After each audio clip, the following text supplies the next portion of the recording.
We'll go ahead and get started. My name is Karen Carey, and I am the Chancellor here at UAS. And I am very pleased that we are doing Evening at Egan again, which we haven't done in quite a while. I would like to give our land acknowledgement.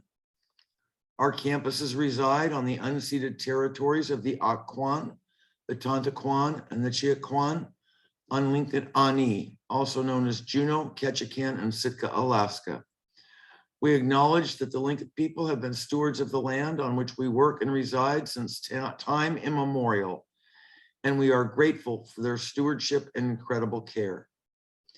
We also acknowledge that our campuses are adjacent to the ancestral home of the Haida and Tsimshian, and we commit to serving their peoples with equity and care.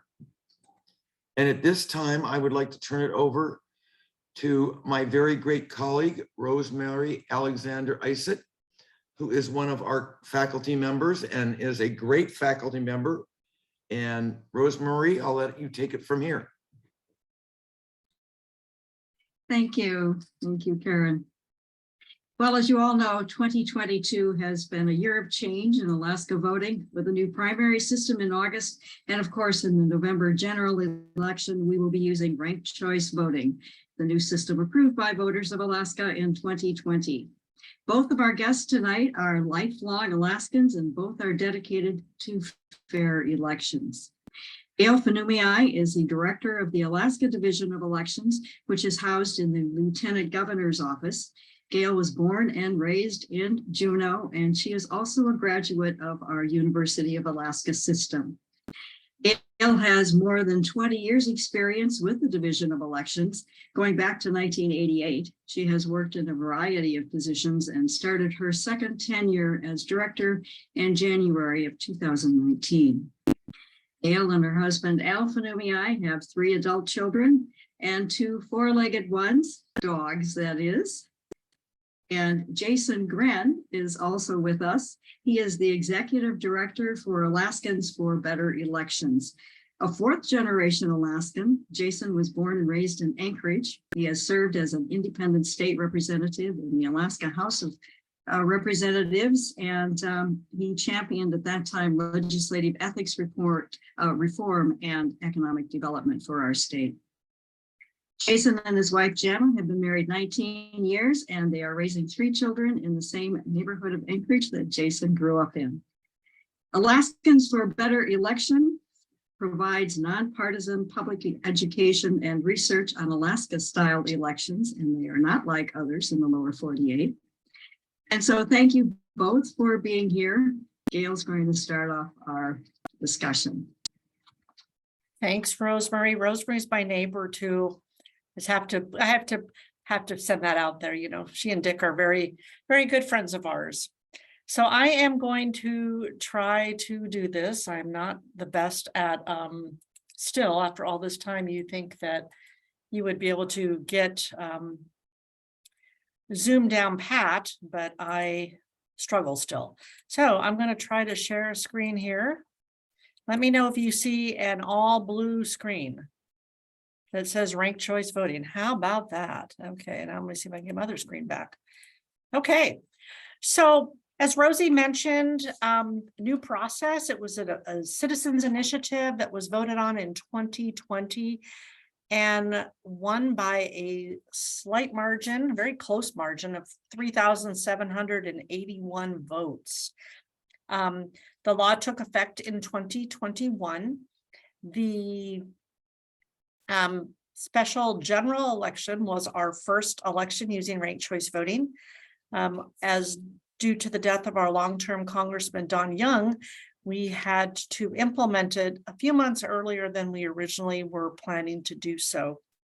And a voter initiative cannot be changed or repealed for 2 years. Excuse me. So there were just over 188,000 people who voted in the August special general election. So most of you probably have already seen what the ballot looks like and hopefully know how to mark the ballot. But I'm going to briefly just talk about that for a little bit before we move into the tabulation and results part. So previously, the general election was operated under plurality, meaning that it was a winner take all. It didn't matter what percentage of the vote you got. If there were 4 candidates, the winner could be decided with 25% plus 1 of the vote. As you can see at the top of my sample ballot here, there's a note that says, please note a candidate's designated affiliation does not imply that the candidate is nominated or endorsed by the political party or group, or that the party or group approves of or associates with that candidate, but only that the candidate is registered as affiliated with the party or group. That's required by the law to be printed on our ballots. Ranking other candidates does not affect your first choice. If you prefer, you can still just vote for one candidate. However, by ranking more than one candidate, you still have a say who wins, even if your top choice doesn't win. And I think Jason will get into this a little bit more on the why that's a good idea and so forth. I'm just here to talk about the administration of this type of voting system. And as in the past, you'll see on your ballot in the general election that judicial candidates on the back of the ballot, as well as the ballot measure, which is the constitutional convention question, continue to be your yes, no type races. So now we're going to demonstrate how to mark your ballot. First, you'll notice that the candidates are, the grid is designed with candidates listed in rows to the left-hand side and numbered rankings in columns to the right. And when you mark your ballot, you should assign only one ranking per candidate, first, second, third, as many choices as you prefer. As you can see in the columns to the right, which can be up to 5 choices because of write-ins, the top 4 candidates from the primary, if there were that many candidates in a race, advanced to the general election. And the ballot initiative did not change how write-ins were handled.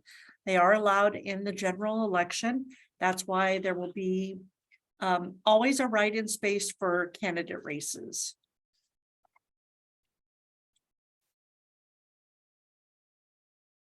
So then to vote for a write-in, you have to make sure you write in the candidate's name and then also rank that candidate accordingly. So as I mentioned before, you do not have to rank all candidates, but we want to stress that if you do, it's not going to hurt your first choice. Your second choice is only counted if your first choice is eliminated. Your vote is counted in round, and your vote always stays with your candidate throughout the tabulation process. So here are some mistakes we want to bring to people's attentions, mistakes to avoid when marking your ballot. If you skip a ranking, so in this example, the voter marked first choice and then went over to third choice. Here, if your first choice is eliminated, your third choice then becomes your second choice. And then your fourth choice then becomes your third choice. And this is acceptable according to the law. If you skip 2 or more rankings in a row, only the rankings that are skipped before the sequential skips are going to count. And this is a provision of the law that says this is not allowed. So in this example, only this voter's first choice on this ballot would count. The fourth choice would not.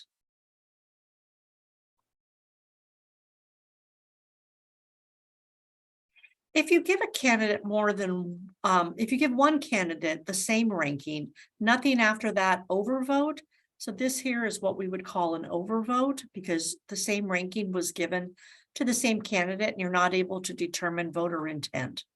So nothing after that overvote would count. So again, in this example, only your first choice would count. And in this example, your vote only counts once, even if you rank a candidate more than one time.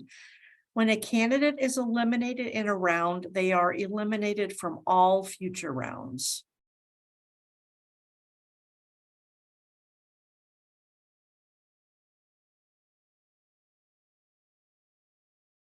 So this slide, this slide is going to demonstrate the tabulation process. In a ranked choice voting system, it is not simply enough to know how many first, second, or third choice votes a candidate gets.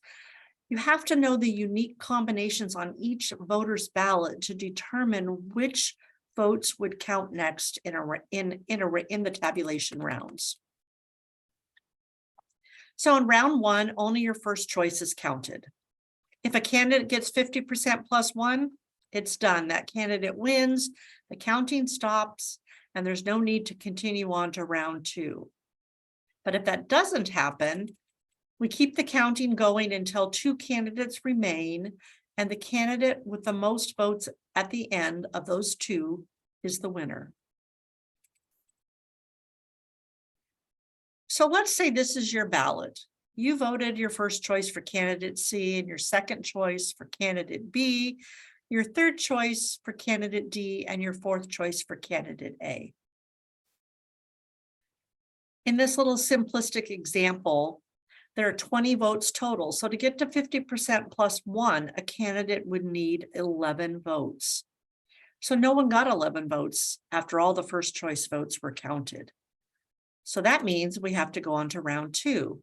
And what happens in round two is the candidate with the least number of votes is going to be eliminated. And in this example, that's candidate 3. So candidate C got the fewest votes. And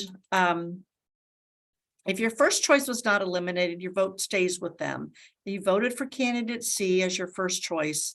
That means your vote goes to your second choice. And in this example, candidate A gets 1, candidate B gets 1, and candidate D gets 1 vote. So now we have totals of 8, 6, and 5. But in subsequent rounds, the actual totals don't matter because the law says you have to continue until there are 2 candidates remaining. So now the candidate with the least number of votes is candidate D with 5. So candidate D is then eliminated. And the next viable choice on the ballots that had candidate D marked as their first choice or as their second choice from round 2 were then redistributed and giving candidate A an extra one of those and candidate B 4. And so now candidate B has 11 votes. It is the last round. There are 2 candidates remaining, and so candidate B is the winner. So next is a very short video. I hope you'll be able to hear the audio on it. Just kind of showing, better visualizing how the tabulation works with some sample ballots. Once all the votes are in, tabulation begins, and here's how that works. The votes will be counted, starting with first choices. If a candidate gets 50% plus 1 vote, they win. If not, round 2 begins, with the lowest vote getter eliminated. If your first choice was not eliminated, your vote stays with them. If your first choice was eliminated, your second choice is now counted. If you only voted for one candidate, your vote also stays with them, even if they are eliminated. Votes are tabulated again. This keeps happening in rounds until 2 candidates are left, and the one with the most votes wins.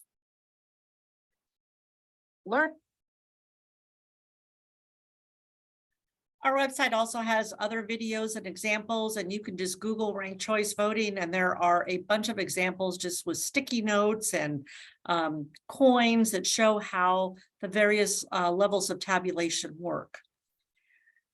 And I know Jason's group also has some wonderful videos as well. So now moving on to what to expect and how we tabulate the results. So on election night, only the first choice votes from the precincts, absentee, and early votes are being counted. This is no different from what we have done in prior elections. And then we're going to continue counting ballots after election night, the remaining absentee, all the question ballots, which we cannot count until after election day, because question ballots can only be voted at a precinct on election day. So we will continue to count those, releasing first choice votes, and then releasing at each time we count new updated unofficial results of first choice. No ranked choice tabulation is going to take place until all valid ballots have been received and all the first choice votes have been counted. One other important thing to recognize is that in the state of Alaska, we have 131 precincts that are hand count precincts. And in order to include those ballots in the tabulation, they have to be received back by the division and scanned to capture that ballot grid. So when the tabulation takes place, it knows how exactly to include or exclude ballots. And on November 23rd, which is 15 days after general election day, we will take a look at all the races and determine which ones did not have 50% plus one vote.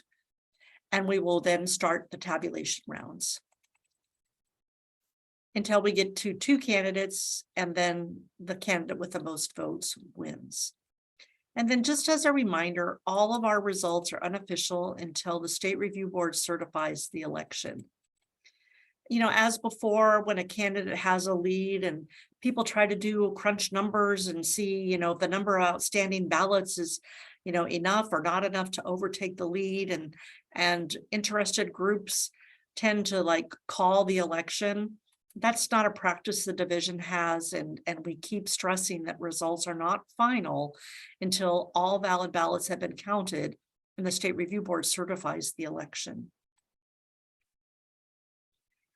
So we're just a few slides here about what the results, what our reports look like when we are producing results. On election night, you're going to see this summary, which you saw during the special general election, which has only the first choice votes counted. And this is known as a summary report. And then also we will produce for each House district, a precinct by precinct absentee, early, and question breakdown of all the first choice votes for all 40 House districts, all 401 precincts. And these are known as statement of votes cast reports. But again, they're only going to have the first choice vote numbers in there. So now moving on to the tabulation reports, and I'm going to use the reports that we had from the special general election as a guide. And again, we plan to do a live stream of the tabulation on the 15th day after the election day. I promise it's going to be better than the one we did for the primary, which I know was a little, you know, homegrown. We threw it together at the very last minute, but we are working on making that be a little more meaningful to the public. So results will be available in a report that's known as the RCV detailed report for any rounds that need tabulation. And this first page just identifies the parameters that are set according to how our law dictates ranked choice voting is to run. Tabulation happens very quickly and just literally takes a couple of clicks.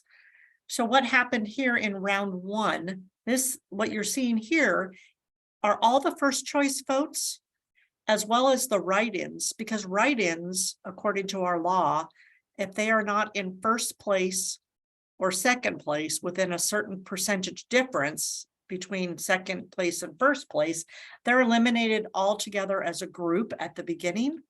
And that is what was done in round 1.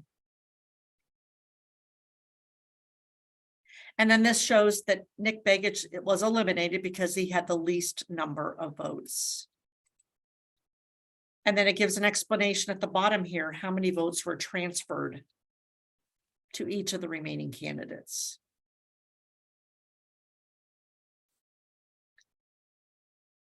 So here's another visual to show how votes were reallocated during tabulation, and the division cannot take credit for this because we pulled this off of another website, but it's easier to see how the flow went. So you have Mary, you have Representative Peltola, Nick Begich, Sarah Palin, and write-ins.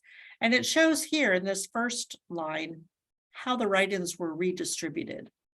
So write-ins were eliminated, and Representative Peltola got 34% of those votes, the second choice votes. Nick Begich received 44%, and Sarah Palin received 22%, and 5% were exhausted, meaning they had no other marking, they had no other choice completed on those ballots. And then when Nick Begich was eliminated, it shows that 64% of his second choice votes went to Sarah Palin, and 36% went to Representative Peltola, and 21% were exhausted, meaning again that there was no viable candidate marking on the remainder of those ballots.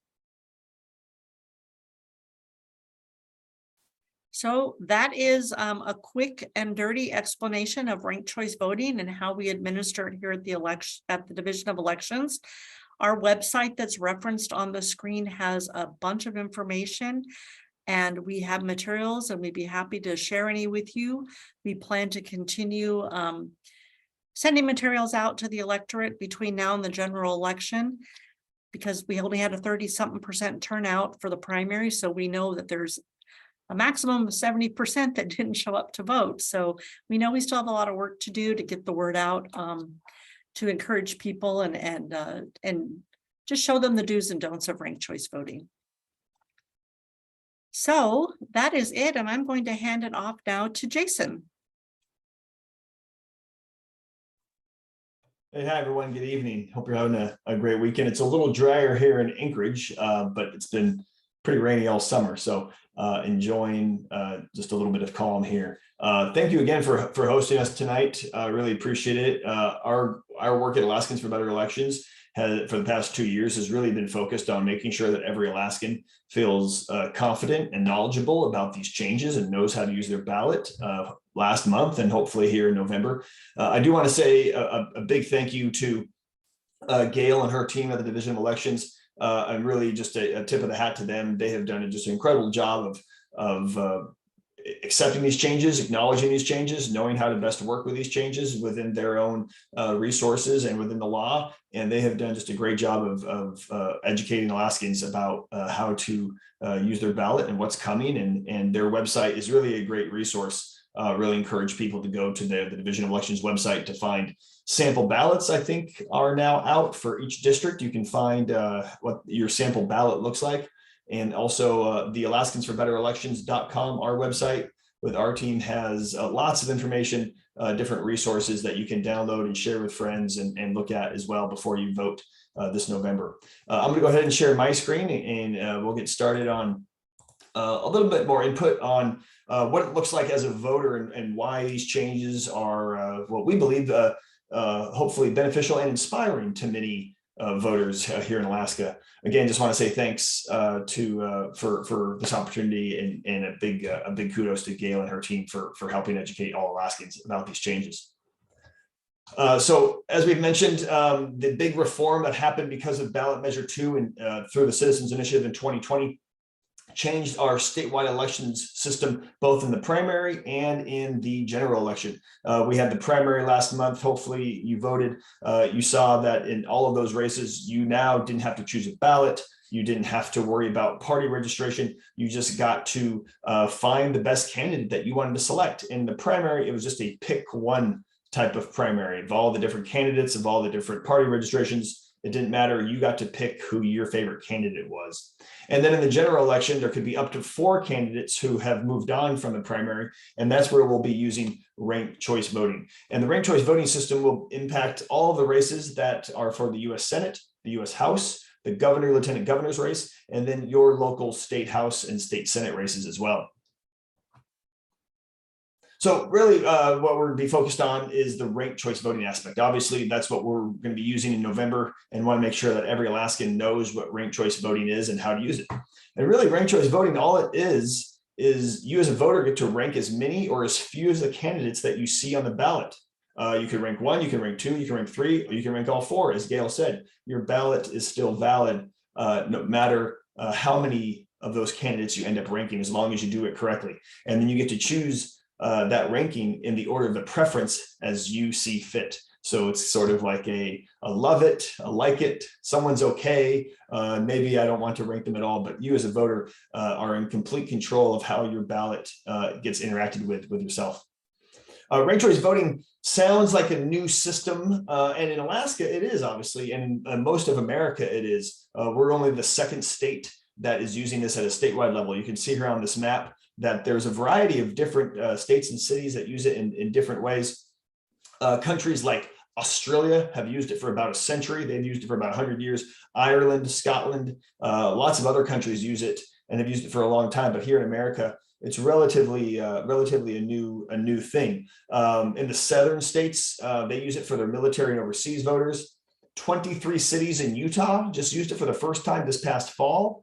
New York City used it for their mayor's race in last summer. And then cities like Minneapolis, Santa Fe, Oakland, and many other states use it as well. And like I said, you can see here on the map, it's used in a variety of ways. But Alaska is the first and only state using a top 4 open primary system combined with a ranked choice voting general election. And that's why I think there's been a big spotlight nationally on what's going on up here.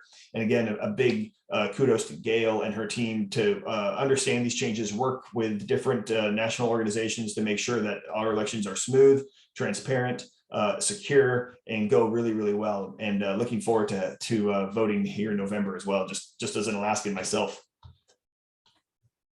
So Gail went over a great way of using your ballot. Just to really quickly reiterate, if ranked choice voting, if we were choosing our favorite M&M, you can see here on the left, we have a couple of different flavors. We also have a write-in candidate. Again, Alaska has a history of write-in candidates, so we want to make sure that people understand that write-in opportunity is there for them. But for me, if I was voting, again, I get to choose a 1, 2, 3, 4, up to 5, perhaps. I would have a first choice, just one oval for my first candidate.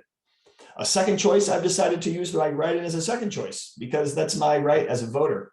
I'm a big fan of dark chocolate. He didn't win from the primary, so I'm going to be my write-in opportunity. And then I have a third choice, a fourth choice, but I'm not going to have a fifth choice. I'm not a fan of milk chocolate. A little too plain for my tastes. And so again, just a reminder to voters that they don't have to fill in every candidate if they don't want to, and that write-in opportunity is there if you choose as well. So again, ranked choice voting is relatively simple. In fact, our group worked with a national firm and just had a polling done right after the election to see how Alaskans felt about it, how they thought the ballot was easy to use, if they were informed. 85% of the respondents in the survey found that the ballot was very simple to use. And 95% of Alaskans said that they did, in fact, receive information about ranked choice voting ahead of voting in August. And so Alaskans, kudos to all voters in our state because they use the ballot effectively, very low error rate when it came to voting using the ballot in August. And as we move forward into November, I think Alaskans, again, are going to find it to be very simple and easy to use. But again, kind of a 1, 2, 3 step. You find your top candidate, you fill in one oval. You find a second candidate if you wish to fill in that oval, and then a third candidate and a fourth candidate if you so choose. Just making sure that those are all different from each other. So you have a first choice, second choice, and so on. Gail went over these, but just as a reminder, things that we don't recommend to make sure that your ballot is used effectively and used correctly. This candidate or this voter loved milk chocolate, very different than me. But they decided they're going to give milk chocolate all of their choices. We don't recommend that. It doesn't do what you think it might do when you want to support milk chocolate. It would count as your first choice, but if milk chocolate is eliminated as a candidate, we can't give you a second choice or a third choice because milk chocolate's eliminated and you don't have a backup choice. And so after that first choice, this ballot would be exhausted. And we want to make sure that voters use their ballot to their full extent. This is, again, something we don't recommend. You love all M&Ms so much that you can't choose a favorite. And so you give all of them your first choice. Well, if you would put this into the machine, it would be rejected. Obviously, we don't know who to assign your first choice vote to. And so this would actually not work. This would spoil this particular part of your ballot. And so again, I want to make sure that people know how to use it correctly. It's just one filling in one oval per candidate. Gail went over this, how votes are counted, but this waiting period, the 15-day waiting period that Gail explained, why we have to do this. This is not new. This is not changed because of ranked choice voting. Gail mentioned that ranked choice voting, the tabulation actually goes very, very quickly when they need to. It's a couple of clicks. We can get all the information and data very, very quickly. But Alaska has a long-standing statute that actually allows for ballots to be postmarked after election day for up to 15 days. Obviously, Alaska has its own unique reasons, geographic challenges, weather challenges, all sorts of things. And we want to make sure that every vote is counted, every vote is secure. And that's why the statute exists. And that statute did not change because of ballot measure 2. We often get asked, our group and others, when we do presentations or talk with people about why ranked choice voting might be better, or why would this change need to happen here in our state when it comes to voting. Well, one, ranked choice voting, what it does do is eliminate the spoiler effect. Alaska has a long history of 3-way and 4-way races in many of our races. In fact, when I ran as a representative, I was both times I ran, I was in a 3-way race. And many times people feel like, well, I don't want to vote for a spoiler, or I don't want to quote unquote waste my vote, because, you know, if you vote for someone who ends up taking a lot of votes away from maybe the favorite and they end up losing, people don't like feeling like they have to vote strategically. And so ranked choice voting eliminates that spoiler effect. If you want to vote for your first place candidate and they might not win, or they might not be the front runner, that's okay. Because hopefully you'll have a backup choice, and you can now vote for who you want to without thinking strategically, and you can vote for a backup choice as well.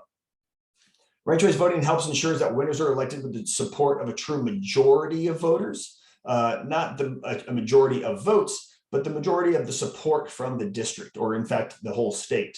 If you're building that winning coalition of voters from a candidate, it requires you to have a strong first choice support, and also the ability to find common ground with the supporters of other candidates.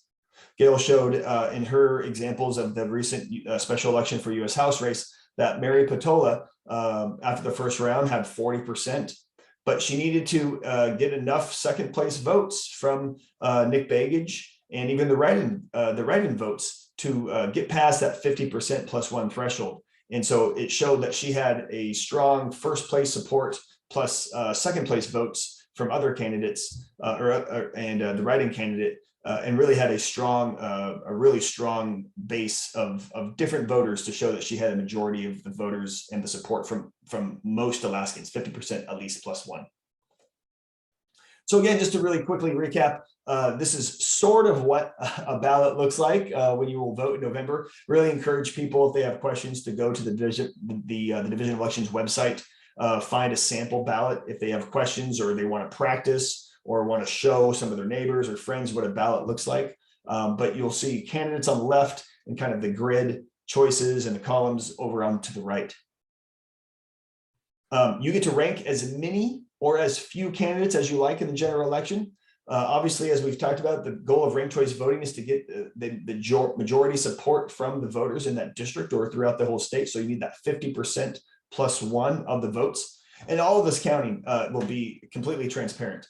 Gail mentioned their live Facebook feed when they show the tabulation, and she mentioned it's going to be, you know, maybe a little looking differently in November. But again, it's very quick, it's very transparent, and all of the data afterwards is available for people to look at to see what precincts, how they voted, all of that information that's intriguing to voters. And so just like in the past, this is voters in Alaska can feel confident that our elections are secure and transparent. We do ask, though, that because of this new system, there's lots of questions. There's people who are unfamiliar still, even though there's lots of education and forums and presentations like this. But if you have a neighbor or family or friend or colleagues or clients in your business who want to know about this election system, please share resources with them so that they feel familiar about this sort of work. Our website at AlaskansForBetterElections.com, also the Division of Elections, their website, they have all sorts of different resources, videos you can watch, different things you can read and videos, sample ballots, things like that. And we want to make sure that you're using the correct information, making sure that you go to places that are trusted and that are using a nonpartisan voice when they talk about this sort of voting, so that if you share the information, it's done so in a way that is encouraging and inspiring to all voters. So want to thank everyone for the time. That's it for my presentation. I know Gail and I are happy to answer questions, and really appreciate the opportunity to engage with you tonight.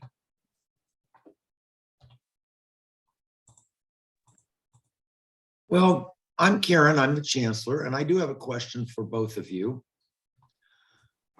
And maybe this is too sensitive, but do you really think this is the best thing that we can do for voting? I am going to let Jason answer that one. Yeah. Obviously, our group is advocates for this sort of system. Again, when I served in the Alaska State Legislature, I had kind of the front lines of understanding how our elected leaders interact with voters, how they think about their own election, and how they think about voting as a politician. And my belief, honestly, is that a system that rewards and incentivizes candidates and elected leaders to engage with more voters, have to listen to more voters, have to problem solve. They can't finger point as much because negative advertising doesn't work really well with ranked choice voting. I believe those are enough benefits that are worthy of a change. We kind of joke sometimes that our name is Alaskans for Better Elections. It's not Alaskans for Perfect Elections. There is no perfect election system. There's pros and cons of every election system. But this reform was really focused on voters and empowering voters. And I think it also, as I think I mentioned, is very reflective of our electoral makeup as voters here in Alaska, because we have the highest rate of nonpartisan voters in all of America. And I think because Alaskans tend to, or at least like to, vote for the person sometimes over the party. And this system allows for that, and allows for our elected leaders to engage on a different level, hopefully leading to good solutions. Thank you, Jason. I appreciate that. Maybe I missed it, but when we get to the presidential election, will we have ranked choice voting for that? Yes, the law does not prohibit that from the presidential election. It's all just dependent if the system is still in place in 2024 also. So. Thank you. Rosemary, you want to see if there are other questions? Yes, I'll start off with one. You mentioned, Jason, that the post-primary polling indicated that 85% said that the ballot was simple to use, but that doesn't tell whether or not they liked it. Did you get any polling about that they like the system? We did. That was also another question, the polling. We use the last polling that we did was the election in November of 2020 that was a yes or no for this reform. And at that point, it squeaked by, as Gail mentioned, 51 to 49, pretty much. Very obviously a close election, and in some ways divisive. We know when we go into rooms, there's people who like it and there's people who don't like it. The polling that we did in August, that number, do you like this new system? Do you approve of this new system? Was up to 60%.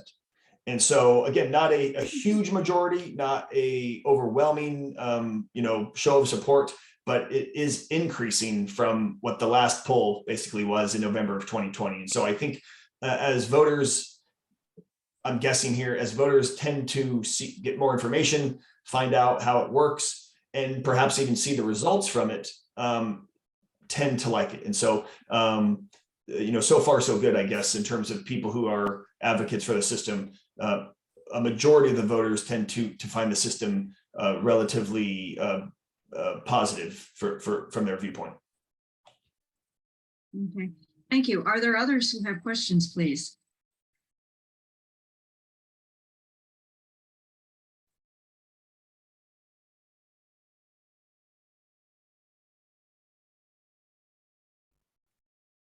No questions? Just take your, I'll ask one. oh, good. Hi there, I'm Andre Petrovsky. I joined a little late, so I might have missed this in the beginning. Are there always 4 candidates and a write-in our election? No, that's dependent on the number of candidates that appeared for a race in a primary election.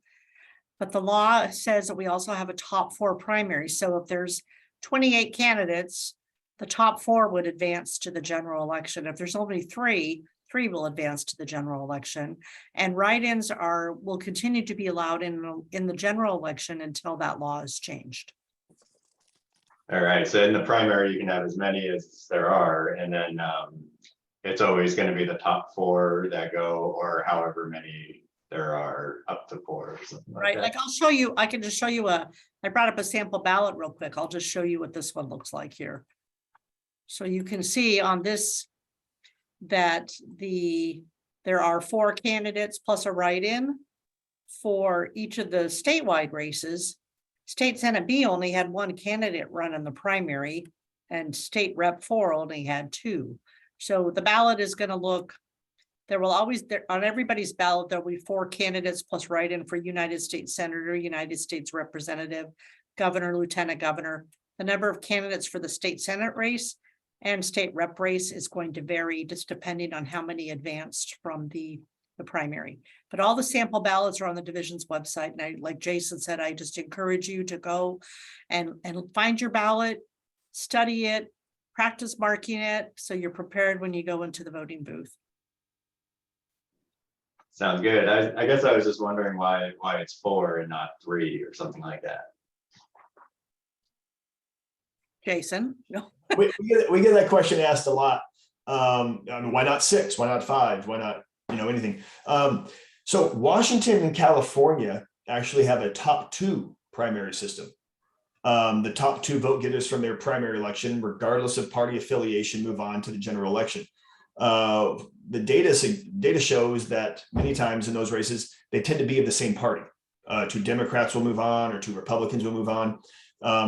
When the brain trust that started putting this ballot initiative together said, well, Alaska we have third-party candidates, we have many independents, we want to be, again, respectful and understanding of our electoral makeup. So we believe that more choices would be better. But also jurisdictions that use ranked choice voting show that people aren't interested in ranking 10 people, 12 people, 15 people. And so there is a little bit of a balance. And so top 4 was, there's some academic work and some research that advocates for top 5, a lot of top 5 systems.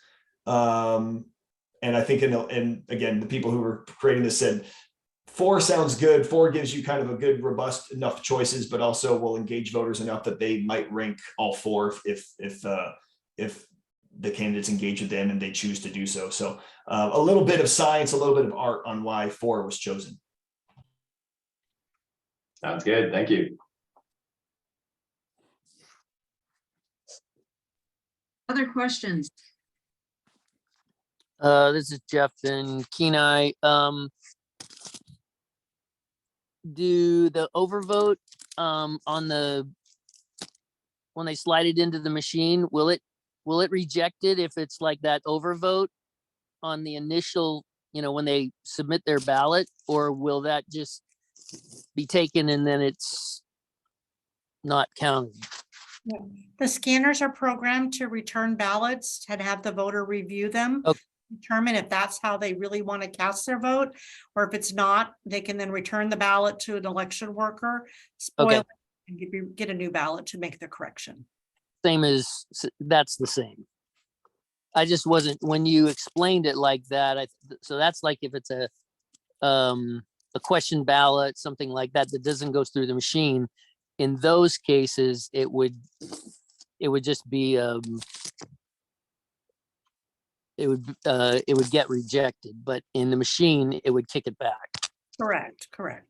Cool, thanks.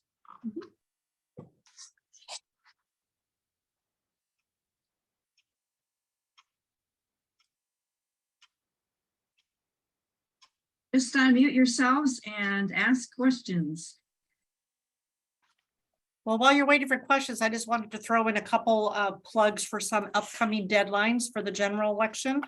October 9th is the last day to register to vote or update your voter registration for the general election. So we encourage everybody to check the status of your registration. You can do that on our website, My Voter Information on our homepage. And then, make a plan for how you're planning to vote in the general election. Do you know how you're going to vote? Are you going to go to your polling place on election day? Are you going to be out of town? And if you are, have you applied for your by mail ballot? The deadline for that is October 29th. Do you have to plan for transportation? Just think about all the logistics and how you're gonna get to your polls on election day, or how you're gonna cast that ballot. So you're ready and prepared and can get it all done timely. Well, Gail, I'm ready and prepared.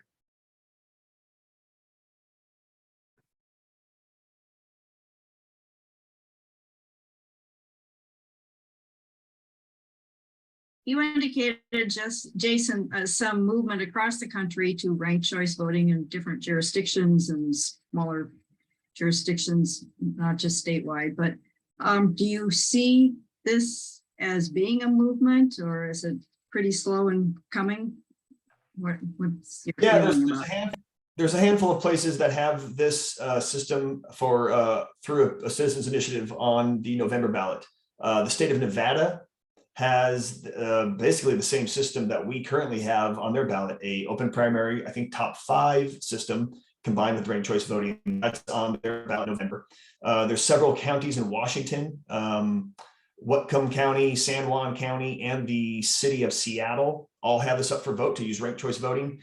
As I mentioned, 23 cities in Utah just used it this past fall from a municipality level, voting for mayors and such. And I'd say most places, it starts at a city and a local level. Many places have found that ranked choice voting is an opportunity for actually saving taxpayer money, because it's basically an instant runoff. Anchorage, by example, uses for the mayor's race, if a mayor doesn't receive 50% of the vote in the primary, then the top 2 move on, then you have to have another election a month later. Very costly, very time consuming. Ranked choice voting basically eliminates that sort of process. And so a lot of cities and counties are starting to see, okay, this makes sense from a savings perspective. And so they're looking into it. And so we hear all the time, we get questions and people looking into this, asking how it's working, or from an advocate standpoint, how it's working. Wisconsin is looking into it. Wyoming is looking into it. Other states are looking into it as well. Obviously, they want to make sure that it goes smoothly and is implemented well. And again, we're kind of a shining example thanks to our division elections and Gail's team. But also from a voter standpoint, is there good voter satisfaction? Do voters understand it? Things like that. And so I think these next few months, we're hopeful that thanks to our work and other organizations, making sure that voters understand it, voters are satisfied. I think you'll see this sort of system get brought up more and more often in the next few years.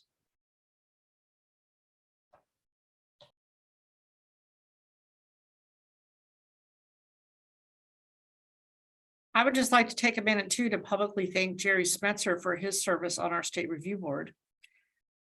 We really appreciate Jerry and are very thankful for his time that he spends with us. Thank you very much. How large is the state review board, and where do people come from? I believe we had 6 teams of 2 for the primary election. They're from Juneau. They're various political parties. The balanced board, they work in teams of 2. They start about, for the general election, they're going to start on November 21st. And they go through all the materials from the precincts, absentee and question, and review, and make sure all the I's are dotted and all the T's are crossed. And, they're a very essential component to the final process of the election. And they meet here in Juneau in the director's office.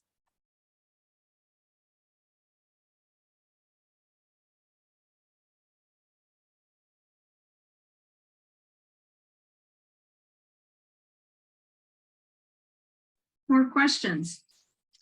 I just wanted to say thanks for the information. It was a good presentation. Can never have too much information. So thanks, Jason, and thanks, Gail.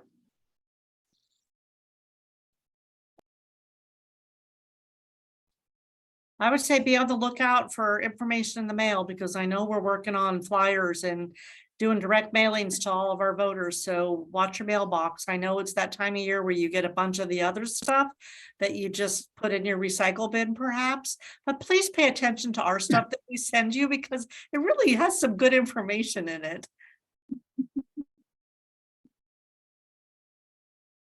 Jason, as a former legislator, why did you decide that you wanted to get involved in this particular type of voting? Yeah, truthfully, I was a suspect when it first came up. I thought it was a big change that would be too complicated for voters, and I started looking into it and started seeing the impacts. And as I mentioned, when you're there in serving and you have to push a voting button, yes or no, and you think about how it impacts one, just policy, but also how voters interact and what they want and things like that. And I often had conversations with people serving who said, that's a good policy, I'd like to vote for it, but I'm worried about what will be the negative impacts from my voters.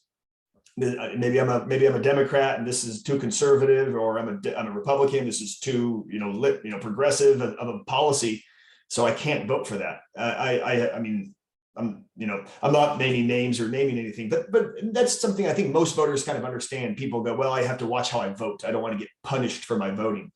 And I looked into the system and how it worked, and I truly kind of understood that this system actually incentivizes and adds competitiveness to candidates and those who are serving for us as Alaskans. And I think those are good things when it comes to trying to get elected leaders who have to respond differently, have to engage differently, and truly want to do the right thing for Alaska, as opposed to what looks good when they're running for re-election.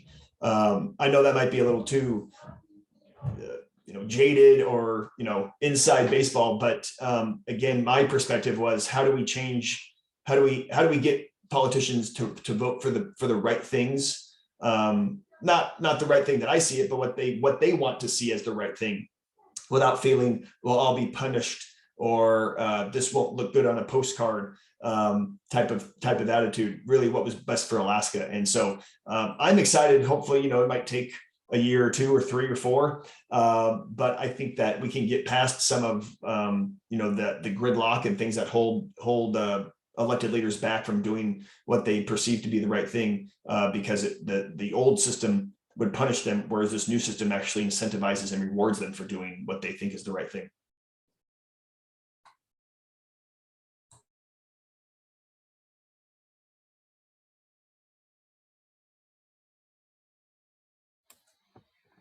I guess I'd like to say something about, since Gail did me the courtesy of mentioning my name, and I've been a long time participant in elections, but I approached this particular election cycle as one where I didn't think he could pull it off. I was not an enthusiast for the ranked choice voting, but I'm as I have worked with it and through it as a member of the State Review Board, I'd have to say it's looking better all the time.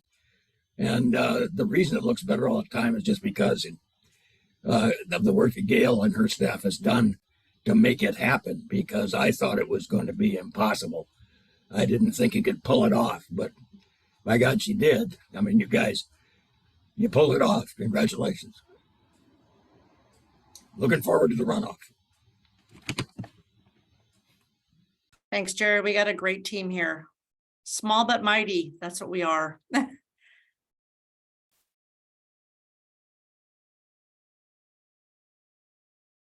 I noticed that Bruce just joined us. Bruce, do you have any questions for the panel?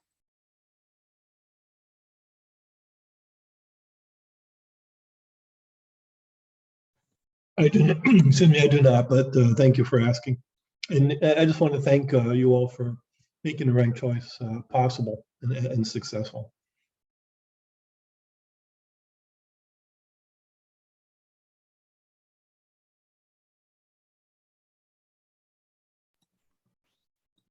Well, you can probably tell I'm a former reporter, so I'm going to ask one more. And this is for Gail.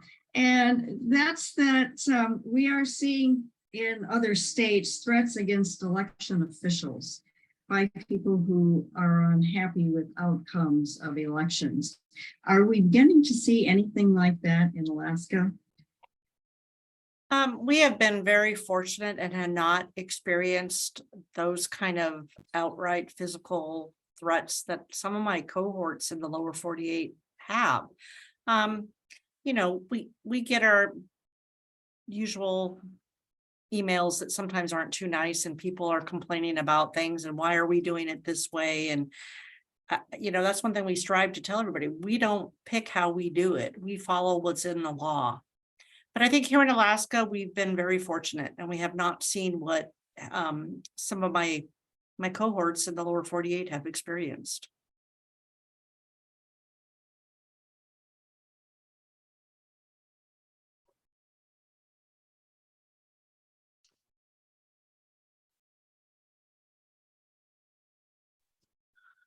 Well, I want to thank everyone for coming tonight. This was very informative, and I want to thank Gail and Jason for all their information. This will be up on YouTube in probably 2 or 3 days, and anybody can watch. So thank you, Gail and Jason, for this very informative discussion tonight. And thank you, Rosemary, for hosting. Have a great weekend, everybody, and we'll see you soon. Thank you. Take care. Bye-bye.